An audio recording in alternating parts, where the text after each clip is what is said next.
अस्सलाम वालेकुम। वालेकुम सलाम। कैसी हैं आप बीजान? बिल्कुल ठीक, तुम ठीक हो? मैं तो बिल्कुल ठीक हूँ। आप तो बिल्कुल भी नहीं बदली बीजान, बल्कि मुझे तो 2-4 साल और यंग लग रही हैं। हाँ, अब दानिया फिल्म बनाएगी ना तो मुझे हीरोइन लेगी, देखना। आ जाओ। आए बीजान, मैंने आपकी बुक पढ़ी है, बहुत ही इंटरेस्टिंग लिखी है आपने।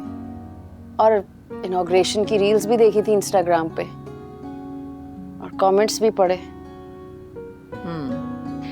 एक्चुअली किताब के बारे में तो बहुत सालों से मुझे सब लोग कह रहे थे कि मुझे अपनी याददाश्तें लिखनी चाहिए।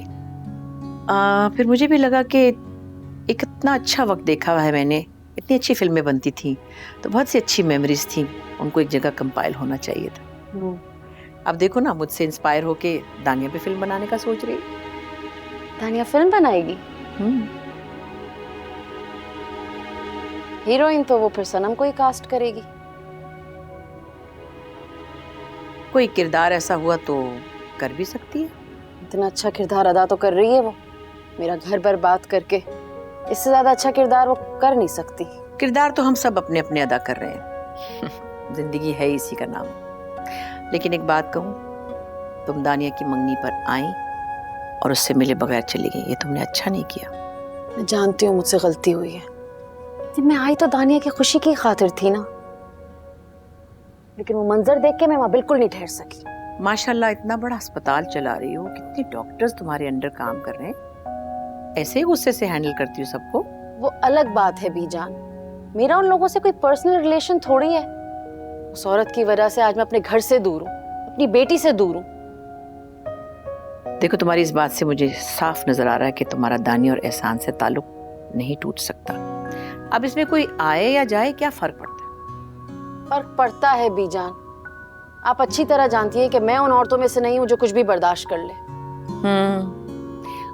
ये जो सोशल मीडिया की गॉसिप्स होती है, मुझे लगता था कि सिर्फ आमियाना औरतों पर ही असरअंदाज होती है, लेकिन तुम जैसी पढ़ी लिखी समझदार औरत इससे इन्फ्लुएंस हो जाए, हैरत है मुझे। इतना कुछ हैंडल करती हूँ जिंदगी में। खैर, एहसान आया था क्या मिलने? जी आए थे, और क्या कहकर गए हैं वो आप उन्हीं से पूछिएगा। क्यों, क्या कोई ऐसी बात? नहीं नहीं, ऐसी कोई बात नहीं की। लेकिन बीजान, क्या तुम अब भी नहीं समझ पाई कि तुम्हारा और एहसान का ताल्लुक कभी नहीं टूट सकता?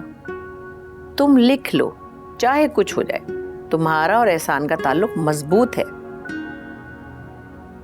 मुझे दानिया की बहुत याद आती है, मुझे आपकी बहुत याद आती है। तो फिर आ जाओ ना अपने घर वापस। अब देखो, दानिया को तुम्हारी पहले से कहीं ज्यादा जरूरत है। क्यों, अब क्या हुआ? दानिया की सास ने कुछ ऐसी बातें कही कि मुझे लगता है वो दानिया के लिए मुश्किल पैदा कर सकती है। क्या मतलब, कैसी बातें? वैसी बातें जैसे कभी तुम किया करती थी। बीजान, उन्होंने दानिया के बारे में कुछ उल्टा सीधा तो नहीं कहा? भाई, उन्हें हमारा फैमिली बिजनेस पसंद नहीं है, और उन्हें ये भी नहीं पता था कि मैं भी कभी फिल्मों में काम करती थी। ये क्या अजीब बात हुई? उन्होंने पहले से नहीं जांच पड़ताल करवाई हुई थी? फैमिली बिजनेस है हमारा, ऑब्वियसली दानिया फिल्म ही बनाएगी ना। तुम्हें भी तो पता था एहसान का फैमिली बिजनेस क्या है, और एक्ट्रेसेस के साथ उसका इंटरेक्शन भी होगा। बेजान,